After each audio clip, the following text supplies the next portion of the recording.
Hello everyone, welcome to online study YouTube channel. Online study YouTube চ্যানেলে আপনাদের সবাইকে এই ভিডিওতে স্বাগত। তো বর্তমানে আধারকে নিয়ে কিন্তু আবারও একবার প্রশ্নচিহ্ন তৈরি হয়েছে, যেখানে সুপ্রিম কোর্টে এটাকে নিয়ে কিন্তু মামলাও দায়ের করা হয়েছে এবং আবারও কিন্তু যে স্পেশাল ইন্টেনসিভ রিভিশন আছে, অর্থাৎ যে এসএআর চলছে, সেই এসএআর এর মধ্যে আধার কার্ড কি যথেষ্ট একটি ডকুমেন্টস, সেই নিয়েও কিন্তু প্রশ্নচিহ্ন তৈরি হচ্ছে। তো বারবার কেন আধারকে নিয়ে প্রশ্ন তৈরি হচ্ছে, সম্পূর্ণ বিষয়টা কি, সমস্ত কিছু আপনাদের কাছে এই ভিডিওর মাধ্যমে আলোচনা করব। আর এই মামলার প্রেক্ষাপট কি সেটাও কিন্তু এই ভিডিওর মধ্যেই থাকছে। তো ভিডিওটি কিন্তু প্রত্যেকের জন্য খুবই গুরুত্বপূর্ণ। অবশ্যই ভিডিওটিকে আপনারা সম্পূর্ণ দেখুন, যেখানে সম্পূর্ণ যা যা ঘটনা আছে এই আধারকে কেন্দ্র করে সমস্ত কিছু আপনাদের কাছে আমি এই ভিডিওর মাধ্যমে তুলে ধরবো। তার জন্য ভিডিওটি খুবই গুরুত্বপূর্ণ। অবশ্যই পুরো ভিডিওটি প্রথম থেকে শেষ পর্যন্ত কমপ্লিট দেখুন। তো এই ভিডিওগুলো যদি আপনাদের সম্পূর্ণরূপে ইনফরমেটিভ মনে হয় বা ভিডিওগুলো যদি আপনাদের ভালো লেগে থাকে, সেক্ষেত্রে অবশ্যই এই ধরনের ভিডিও পাওয়ার জন্য এখনই চ্যানেলটিকে সাবস্ক্রাইব করে পাশে থাকা বেল আইকনটি অল করে রেখে দেবেন, যাতে যে কোনো ধরনের ভিডিওর আপডেট সবার আগে পেয়ে যেতে পারেন তার জন্য। তো চলুন, আধারকে নিয়ে যে বড় প্রশ্নচিহ্ন তৈরি হয়েছে সেই সম্পূর্ণ ইনফরমেশনে, অর্থাৎ আমি মূল ভিডিওতে চলে যাচ্ছি। তো সবার আগে প্রথমে দেখে নেব যে সুপ্রিম কোর্টে অর্থাৎ শীর্ষ আদালতে আইনজীবী অশ্বিনী কুমার উপাধ্যায়ের করা জনস্বার্থ একটি মামলা অর্থাৎ পিআইএল দাখিল করা হয়েছে, যেখানে কোন পরিপ্রেক্ষিতে এই মামলাটি দায়ের করা হয়েছে সেটা হচ্ছে আধার কার্ডের ব্যবহার। অর্থাৎ আধার কার্ডের ব্যবহার শুধুমাত্র পরিচয়পত্রের বা পরিচয়ের প্রমাণে সীমাবদ্ধ রাখার জন্য একটি পিআইএল দাখিল করা হয়, যেখানে আবেদনকারীর তরফ থেকে প্রধান বক্তব্য কি, যেখানে আধারের যে আইন আছে 2016, সেই আইনের ধারা 9 অনুসারে আধার কার্ড কখনোই কিন্তু নাগরিকত্ব, বয়স বা স্থায়ী ঠিকানার প্রমাণপত্র নয়।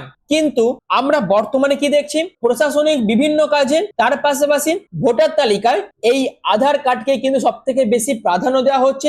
অর্থাৎ আপনি যদি এখন কোনো হসপিটালে কোনো রোগীকে ভর্তি করতে চান বা আপনার বাচ্চাকে বা আপনার শিশুকে স্কুলে ভর্তি করাতে চান, ছোট থেকে বড় সরকারের সমস্ত কাজের জন্যই কিন্তু এই আধার কার্ডকে প্রাধান্য দেওয়া হচ্ছে।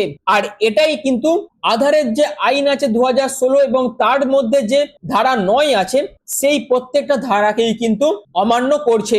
কারণ সেখানে স্পষ্টভাবে বলে দেওয়া আছে আধার কার্ড কিন্তু কখনোই নাগরিকত্ব থেকে শুরু করে বয়স বা স্থায়ী ঠিকানার প্রমাণপত্র নয়। কিন্তু তা সত্ত্বেও বিভিন্ন প্রশাসনিক কাজে বা ভোটার তালিকা সংশোধনের জন্য কেন এই আধার কার্ডকে বেশি গুরুত্ব দেওয়া হচ্ছে, সেই নিয়ে অশ্বিনী কুমার উপাধ্যায় সুপ্রিম কোর্টে একটি পিআইএল দাখিল করেন, যেখানে এই মামলার মূল বিবরণ ও মূল দাবি কি রয়েছে, যেখানে কেন্দ্রীয় নির্দেশনায় সম্পূর্ণরূপে স্পষ্ট উল্লেখ করে দেওয়া আছে।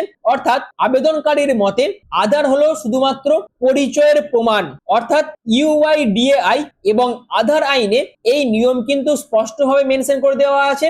আধার কার্ড কিন্তু কোনো নাগরিকত্ব থেকে শুরু করে বয়স বা স্থায়ী ঠিকানার প্রমাণপত্র নয়। তা সত্ত্বেও স্কুলে ভর্তি থেকে শুরু করে সম্পত্তি কেনা বেচা, ড্রাইভিং লাইসেন্সের মতন বিভিন্ন কাজে আধার কার্ডকে বর্তমানে ব্যবহার করা হচ্ছে।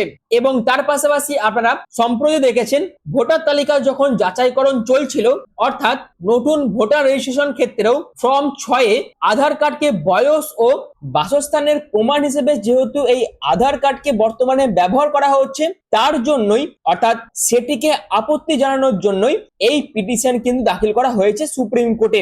এবং এর পরিপ্রেক্ষিতে এই আধার কার্ডের অপব্যবহারের আশঙ্কাও কিন্তু দেখা দিয়েছে, যেখানে যিনি আবেদনকারী আছেন সেই আবেদনকারীর দাবি এই অনিয়ন্ত্রিত ব্যবহারের ফলে অবৈধ অনুপ্রবেশকারীরা খুব সহজেই অন্যান্য সরকারি নথিপত্র এবং তার পাশাপাশি ভারতের নাগরিকত্ব বাগিয়ে নেওয়ার সুযোগও তারা কিন্তু পাচ্ছে। অর্থাৎ বিভিন্ন দিকে যেহেতু এই আধার কার্ডকেই প্রধান ডকুমেন্টস হিসেবে ব্যবহার করা হচ্ছে, তার ফলে যে সমস্ত অবৈধ অনুপ্রবেশকারী আছে তারা খুব সহজেই ফেক আধার কার্ড বানিয়ে সরকারের বিভিন্ন রকম স্কিম থেকে শুরু করে ভারতের নাগরিকত্ব কিন্তু পেয়ে যাচ্ছেন।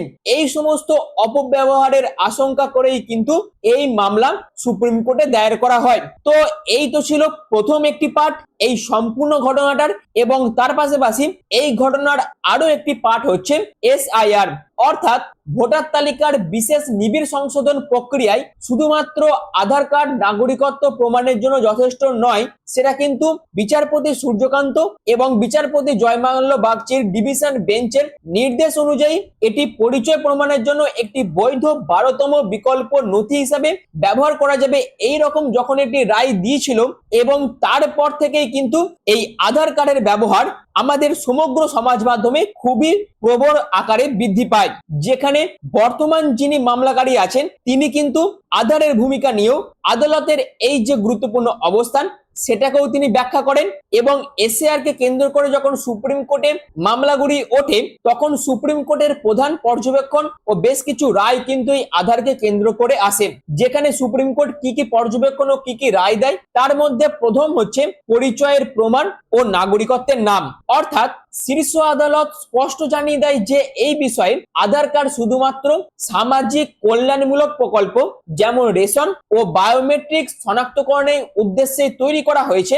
এটি কোনোভাবেই ভারতীয় নাগরিকত্বের চূড়ান্ত আইনি দলিল নয়। কিন্তু তা সত্ত্বেও বর্তমান সময়ে বিভিন্ন সরকারি কাজ থেকে শুরু করে বিভিন্ন দিকে প্রধান ডকুমেন্টস হিসেবে এই আধার কার্ডকে কেন ব্যবহার করা হচ্ছে সেই নিয়ে কিন্তু মামলা ওঠে। তার পাশাপাশি এসআইআর চলাকালীন 12তম নথি হিসাবে এই আধার কার্ডকে স্বীকৃতি কিন্তু এই সুপ্রিম কোর্টই দেয়। যেখানে নির্বাচন কমিশনের নির্ধারিত যে 11টি পরিচয়পত্র প্রাথমিকভাবে প্রকাশ করা হয়েছিল সেই তালিকার সাথে পরবর্তীকালে আধার কার্ডকেও যুক্ত করার নির্দেশ কিন্তু দেওয়া হয় সুপ্রিম কোর্টের তরফ থেকে।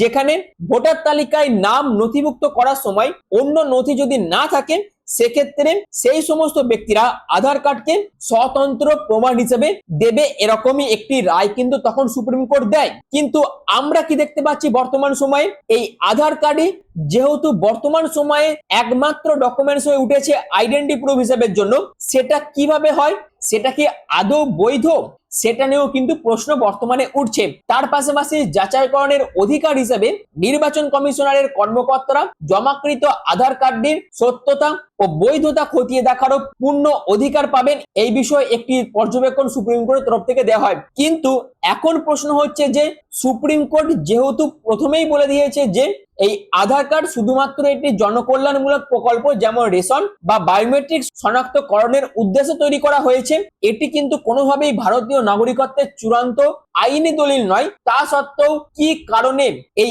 আধার কার্ডকেই ভারতের প্রধান আইডেন্টি প্রুফ হিসেবে ব্যবহার করছে সমগ্র সরকারি মাধ্যম থেকে শুরু করে বিভিন্ন সংস্থাগুলি, এবং সেটিকে নিয়েই কিন্তু সুপ্রিম কোর্টে এই পিআইএল দাখিল করা হয়েছে।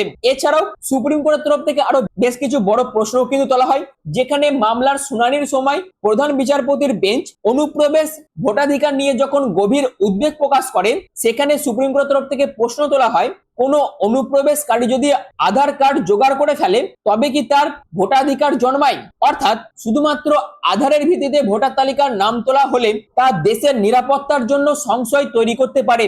এই রকম বড় প্রশ্ন যখন সুপ্রিম কোর্টের তরফ থেকেই তোলা হয়, তা সত্ত্বেও কেন ভারতের প্রতিটি সরকারি প্রতিষ্ঠান প্রধান নাগরিকত্ব প্রমাণ হিসাবে বা ডকুমেন্টস হিসাবে এই আধার কার্ডকে কেন প্রাধান্য দিচ্ছেন সেই নিয়েও কিন্তু মামলা ওঠে।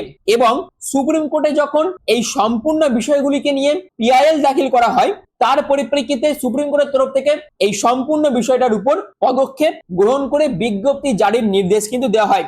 যেখানে সুপ্রিম কোর্টের প্রধান বিচারপতি সূর্যকান্ত ও বিচারপতি ভি মোহনার বেঞ্চ এই সম্পূর্ণ আবেদনটি গ্রহণ করেন। যেখানে কেন্দ্রীয় সরকার এবং সমস্ত রাজ্য ও কেন্দ্রশাসিত অঞ্চলকে নোটিশ জারি করা হয় এবং এই মামলাটির সাথে এই বিষয়ে আরো যে সমস্ত মামলাগুলি আছে সেইগুলিকে ট্যাগ করা হয় এবং নতুন করে নির্দেশিকা জারি করে এবং সম্পূর্ণ বিষয়টির উপর নতুন করে কাঠামো তৈরি করার জন্য পূর্বে যে সমস্ত আবেদন জমা পড়েছিল তার সাথেও কিন্তু এই সম্পূর্ণ বিষয়টিকে যুক্ত করা হয়। তো আগামী দিনে আমাদের নজর থাকবে যে এই আধারকে আইডেন্টি প্রুফ হিসেবে যেভাবে ভারতের প্রতিটি সংস্থা ব্যবহার করছে সেই নিয়ে সুপ্রিম কোর্টের তরফ থেকে কি নির্দেশ বা কি পর্যবেক্ষণ উঠে আসে, আমাদের সেই দিকে নজর থাকবে। ততক্ষণ এই যে ইনফরমেশনটা বা সুপ্রিম কোর্টে এই যে পিআইএল দাখিল করা হয়েছে আধার কার্ডের ব্যবহারকে কেন্দ্র করে সেই নিয়ে আপনাদের যদি কিছু গুরুত্বপূর্ণ মতামত থাকে অবশ্যই কমেন্ট সেকশন জানাবেন। আর যদি ভিডিওটি ভালো লেগে থাকে সেক্ষেত্রে সুপ্রিম কোর্টের এই রকমই বিভিন্ন ইনফরমেটিভ কেসের আপডেট পাওয়ার জন্য চ্যানেলটিকে সাবস্ক্রাইব করে পাশে থাকা বেল আইকনটি অল করে রেখে দেবেন, যাতে যে কোনো ধরনের ভিডিওর আপডেট সবার আগে পেয়ে যেতে পারেন তার জন্য। আর ভিডিওটি এখনের মতন এটুকুই। পুরো ভিডিওটি প্রথম থেকে শেষ পর্যন্ত দেখার জন্য আপনাদের প্রত্যেককে অসংখ্য ধন্যবাদ।